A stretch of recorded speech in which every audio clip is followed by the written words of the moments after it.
So today we're going to be dealing with 9.3/11.3b, which is solving by using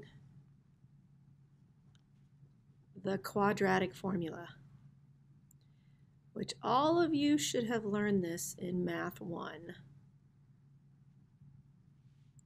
So the very first thing, we're going to set up our paper. Let's talk about what is the quadratic formula.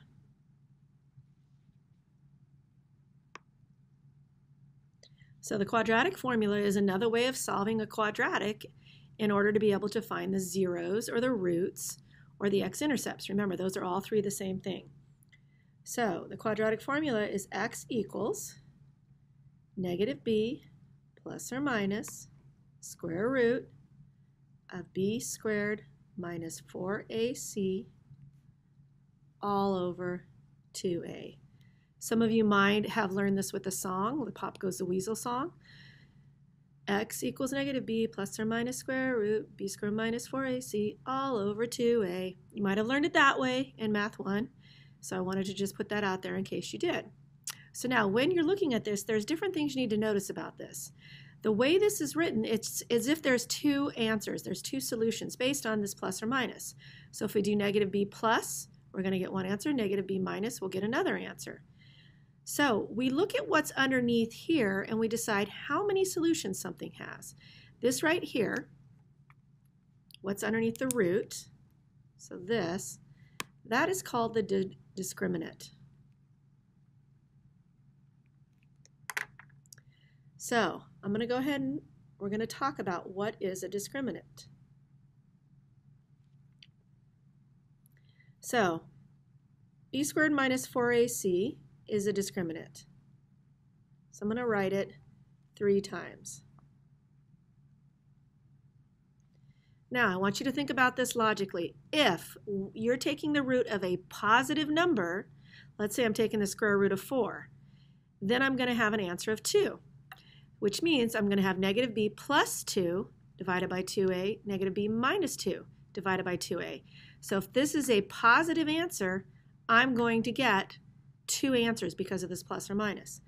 So if it's positive, which means greater than 0, that means that I'm going to have 2 solutions. Now, if what's under the square root is 0, then I'm going to have negative b plus 0, which means there's nothing there, and negative b minus 0, there's nothing there. So how many solutions am I going to have? I'm only going to have 1 solution. Now, if we're taking the square root of a negative number, our answer is going to end up being an imaginary number. So when we're talking about all of these, we're talking about real numbers. And if our answer is an imaginary number, we do not have any real solutions. So if this is less than 0, in other words, I get a square root of a negative, my answer is imaginary, which means I have no, and as I was saying, real solutions. So all of these are talking about real numbers when we're dealing with this. Now we're going to go ahead and use the quadratic formula, which is what's up here. First thing we want to know is all we want to know in these first couple is how many solutions are there. So the first couple of questions are saying how many solutions. And even though they don't say it, they're talking about real solutions. So how many real solutions are there? So the very first problem that we're dealing with is 2x squared plus 3x equals 5. So in order to find out how many real solutions there are, I have to put this in the form of ax squared plus bx plus c equals 0. That's the standard form of a quadratic equation. Is that in the proper form? No, it's not. We need to bring the 5 over to the other side. So if I put it in the correct order, it's going to be 2x squared plus 3x.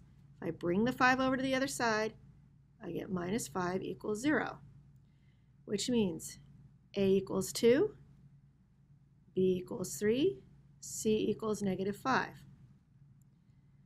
So using the discriminant, b squared minus 4ac. I get 3 squared minus 4 times 2 times negative 5. That gives me 9. 3 squared is 9, and a negative times a negative is a positive.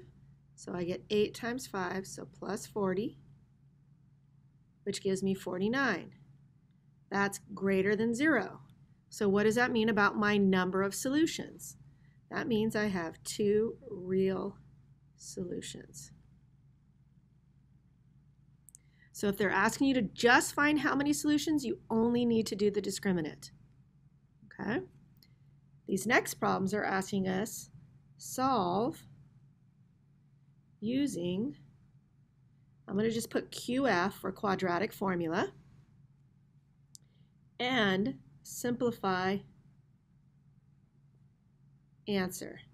So here it's actually asking us to find the solutions. It's not asking us how many, it's asking us to find them. So here's our first problem. It's going to be x squared equals 6x plus 7. So first thing, is it in the form of ax squared plus bx plus c? If I write it over here, is this in the form that I want it to be in? No, it is not. I need to have everything on the same side. So I'm going to minus 6x and I'm going to minus 7. Minus 6x minus 7. If I do that, I get x squared minus 6x minus 7 equals 0. Now it's in the form of ax squared plus bx plus c. So a is 1, because there's an imaginary 1 there. B is negative 6, and c is negative 7. So now I'm going to plug it into my quadratic formula. So I'm going to write my quadratic formula. So that's negative b plus or minus square root b squared minus 4ac all over 2a. So negative b, negative of negative 6 plus or minus square root b squared minus 4 times a times c, just plugging it in, all over 2 times a. Now, order of operations, what would I do next? So I have a negative of a negative, which makes a positive. Negative 6 squared is 36. Negative times a negative is a positive. 4 times 7 is 28. All over 2 times 1, 2. Then I have like terms under the root that I'm going to combine, and I get 6 plus or minus square root of 64 over 2. And what do we know the square root of 64 is? It's 8. So I get 6 plus or minus 8 over 2, which means I'm going to have two answers. One of those answers is 6 plus 8 over 2. The other answer is 6 minus 8 over 2. So 6 plus 8 is 14 divided by 2 is 7. 6 minus 8 is negative 2 divided by 2 is negative 1. So my two solutions are x equals 7 and x equals negative 1. And those would be my two solutions. So if we look at what's under the root for the discriminant, we get square root of 64. Or we get 64. 64 is greater than 0, so I should have two solutions, so I did it right. It's a way to double check yourself. So our next problem that we're going to do, still the same directions. This one is 2x squared equals 8x minus 7.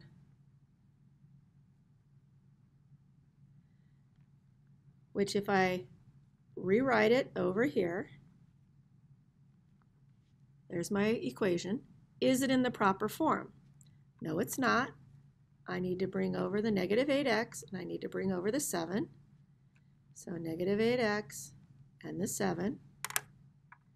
That'll give me 2x squared minus 8x plus 7 equals 0. So a is 2, b is negative 8, c is 7. So I'm going to plug that in my quadratic formula. So x equals negative b, so negative of negative 8 plus or minus square root of b squared minus 4 times a times c, all over 2 times a.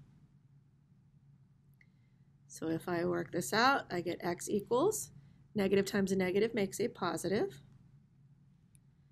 Square root, negative 8 squared is 64.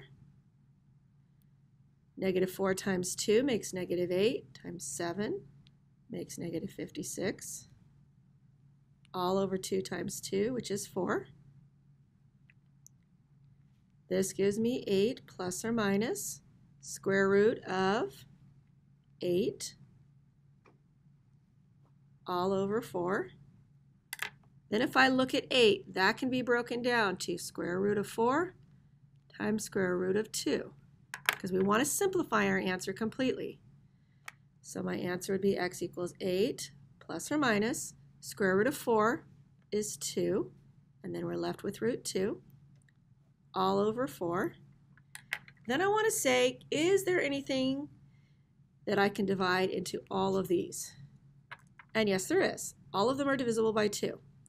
If I divide all those by 2, I get, sorry, not 2. If I divide them all by 2, I get 4 plus or minus root 2 over 2. That would be your final answer. Now, is there another way that you can write this? Yes, there is.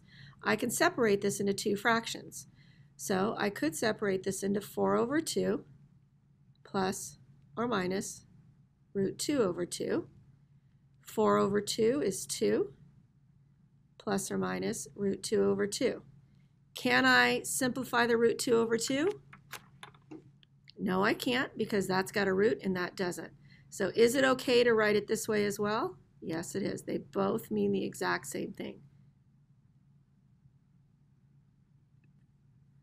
So now going to the next one. So we're on number 4. Next one. Same directions that we were just dealing with a minute ago. This one is 7x squared plus 2x plus 3 equals 0. Now, first thing, is everything on the same side? Yes, it is. So I'm going to just rewrite it over here, and everything's properly placed. So based on that, what's my A? 7. What's my B? 2. What's my C? 3. So I'm going to use a quadratic formula.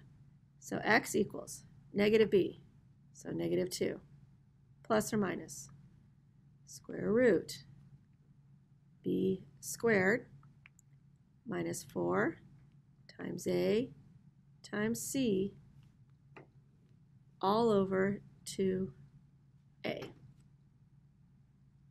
Then I look at this, and I get negative 2 plus or minus square root. 2 squared is 4. Negative 4 times 7 is negative 28. Times 3 makes negative 84. Over 2 times 7, 14. And then I just bring it down, and I get negative 2 plus or minus 4 minus 84 makes square root of negative 80 all over 14. Then we look at, can we break down 80? First of all, because that negative, we know we're going to have an I. But this can be broken down to be 16 times 5, which means I get x equals negative 2 plus or minus 4i root 5 over 14. Remember, can we reduce that? What goes into all of them is 2. So then I get negative 1 plus or minus 2i root 5 all over 7. And then if you separate it into two fractions, you get negative 1/7 plus or minus 2i root 5 over 7. Either one of those answers works. Okay, so we have a couple more problems left that we're going to be doing. We're going to be doing 2-word problems. And so we are on problem number 5 right now. So let me just set up my paper. So number 5 starts out with a ball is thrown in the air with an initial velocity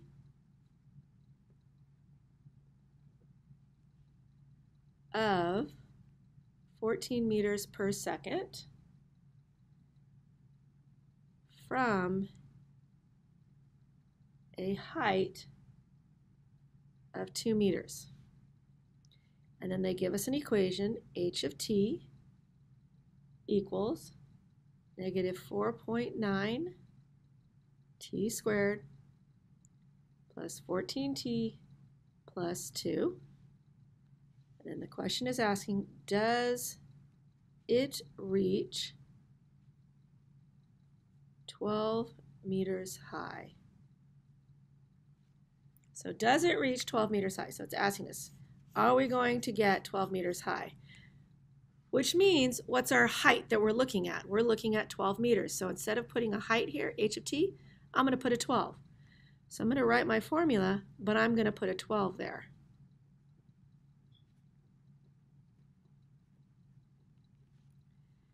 Now, in order to use anything with the quadratic formula, we have to have a 0 on one side. So we can either bring everything to the left, or we can bring the 12 over to the right.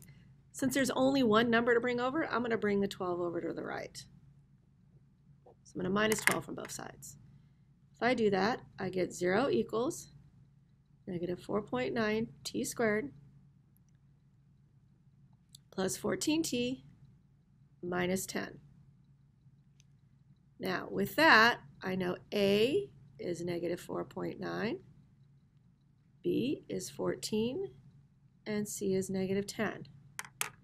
Now, it's asking me, does it reach that high? It's not asking me to find the zeros. It's just asking me, does it reach that high? So basically, all I have to do is a discriminant. I just need to see if I'm going to get a positive root. Because if I get a positive root, then I'm going to get an answer. Or I could get a 0 root. If I get a 0 root, it means I hit it exactly. Positive means I go above that. 0 means I hit that point exactly. So I'm going to do the discriminant, which is b squared minus 4ac. And we're going to plug in. So b, so 14 squared minus 4 times a times c. If I work that out, I get 196, and then a negative times a negative times a negative makes a positive. And if I multiply all this out, I end up getting 196. I'm sorry, negative times a negative times a negative is a negative. I don't know why I said positive. So I get 196 plus negative 196, which equals 0. So does it reach 12?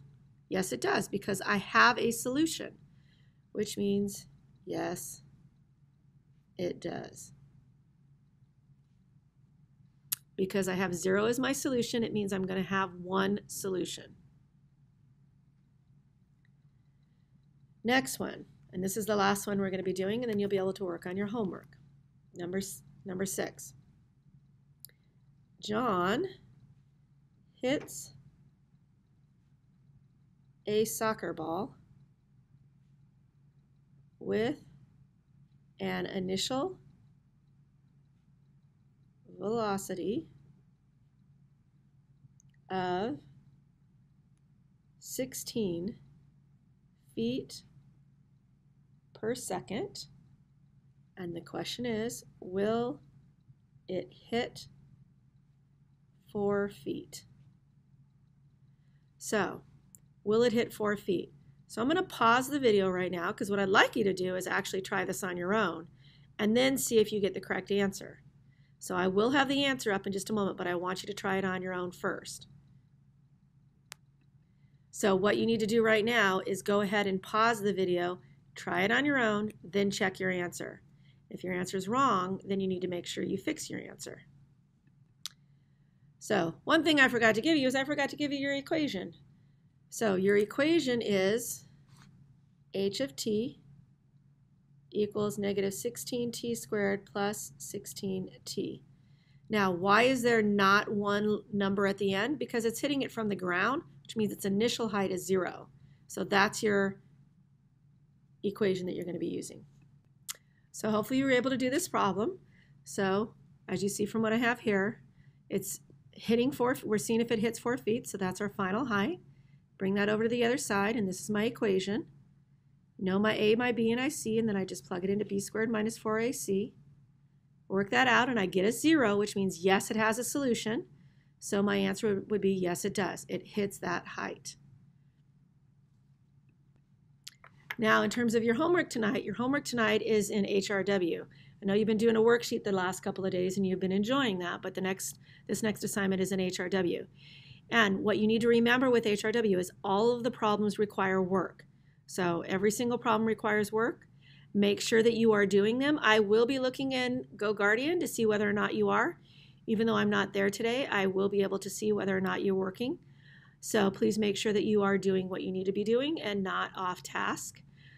Okay? And then I will see you on Wednesday.